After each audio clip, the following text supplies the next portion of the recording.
blame Dr. David Attia. The longevity physician, author, and podcast host who turned 50 in March has become a sensation among the health-obsessed, with a social media following that rivals some Hollywood stars and a patient roster that includes them. Attia describes his mission as helping people live well into old age, and envisions a future approach to health that prevents and delays chronic disease instead of one that treats it as it occurs. Attia's book, Outlive: The Science and Art of Longevity, has sold more than 1 million copies, according to his publisher, since it came out in March, and his podcast, The Drive, regularly ranks among the top 5 in the health and fitness category on Apple and Spotify.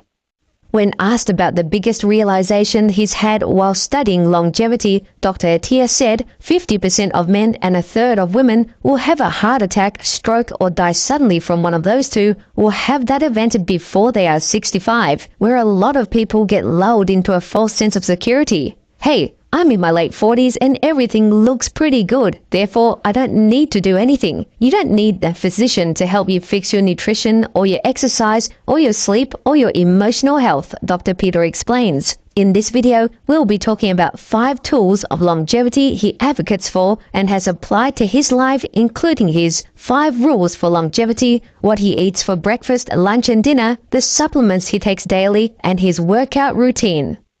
Dr. Attia's 5 rules for longevity. Number 1. Eat less.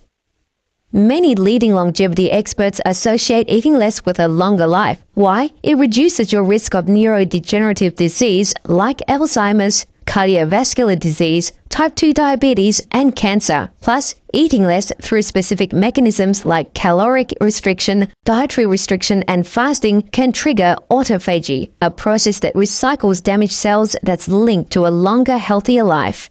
Number 2. Cut the junk.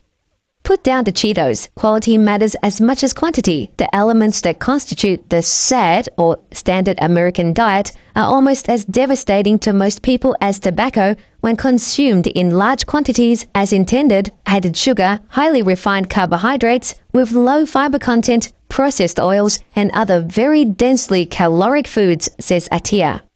However, he's quick to clarify that not all processed foods are the devil. Almost everything we eat, aside from fresh vegetables, is processed to some degree. For example, cheese is a processed food invented as a way to preserve milk, which would otherwise spoil quickly without refrigeration, he says. The real problem is, you guessed it, junk food like candy, chips, packaged goods, and soda. To avoid this SAD, Attia offers a simple fix: shop